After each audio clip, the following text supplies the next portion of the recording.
Just now, she kicked the bucket again. Joanna was shocked to see her sister, as it had been over 100 years since they last met.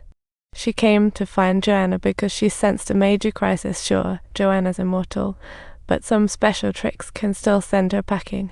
Joanna dismissed Wendy's panic. Wendy pulled out tarot cards to prove it. Revealing a fake would ruin everything. Unfortunately, Joanna tried it herself, flipping cards with the same result. DJ Goran Vu all over again. It wasn't until now that Joanna accepted reality, seeing only Freya's fiancé's family lately. She had tested her daughter's fiancé and found him just an average Joe. The enemy unknown, Wendy stayed for now. Joanna warned Wendy not to use magic in front of her daughters. Wendy nodded, though puzzled.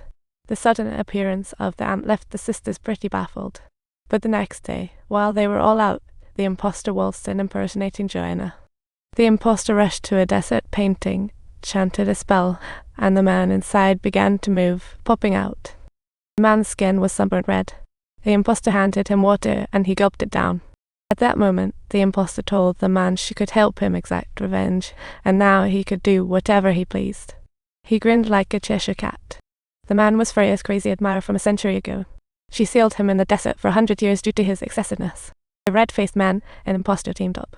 The sisters could resurrect infinitely, but killing one in a painting ended her chance forever. In this lifetime, Freya couldn't wield magic, and the red-faced man made her recite the spell. Suddenly, the secret passage in the painting opened. The red-faced man dragged Freya in, while the imposter lurked on. When Aunt wasn't looking, she stabbed her in the back. By Joanna and Ingrid's return. Auntie gasped her last breath, urging Joanna to save Freya, then transformed into a black cat. Ingrid couldn't believe her eyes. But before Joanna could explain, the police barged in. Turns out, one of the neighbours who got off by the imposter survived and accused her of being the killer. Just before being taken away, she whispered to Ingrid about the magic. Hidden behind the cabinet was something to help. She had to save Freya. After Mom was taken away, she followed her clues and discovered a big box that actually contained a spellbook.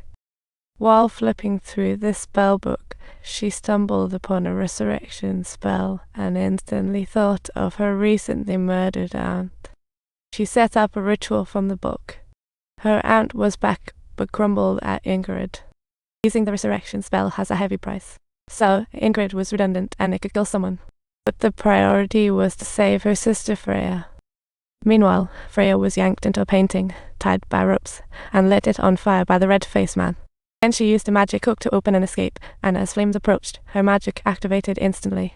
She broke free from her bonds, whacked the red-faced man with the statue from behind, and made a last-minute escape from the painting. When Sister Ingrid and Aunt Wendy arrived at the bar, they just happened to see Freya burst out. The sisters were both stunned as they tried to process the night's chaos. Just then, Ingrid got a call from their mom's lawyer, saying they needed to scrape together $1 million to bail her out. They were called Aunt Minglu died when they were kids, often visiting her grave. Wendy understood her sister's plan instantly. They went to the graveyard with shovels, opened a buried box, and it was full of cash. They used the money to bail Joan out, but they were in for a shock. The red-faced man didn't bite the dust when the painting went up in flames.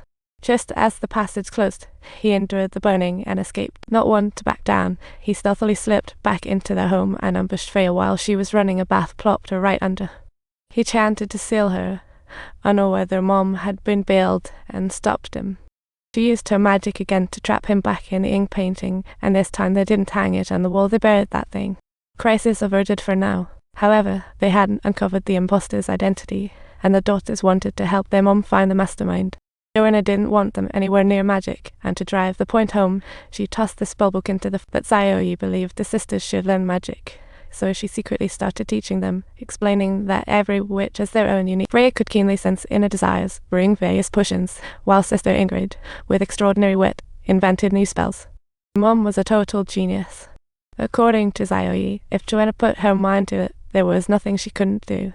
Saoyi then demonstrated some magic, tossing a stone into the air to make it float. The sisters took turns practicing next. Freya wasn't in the zone, all she managed was to sink the floating stone. Next up was Ingrid, who nailed it after only 2.5 minutes boing. She made all the fish jump out of the water. Saoyi was very impressed. But Joanna didn't destroy the spell book. She stored its ashes in a box. She recited a restoration spell, and it was restored instantly. But now they faced a tricky problem. Who was the imposter trying to harm them? After centuries, countless had beef with her. Joanna flipped through journals, crossing off enemies. She recalled her past exploits, but still couldn't identify the imposter. Those who threatened her family had been dealt with. ***, subscribe for more wild adventures. ***.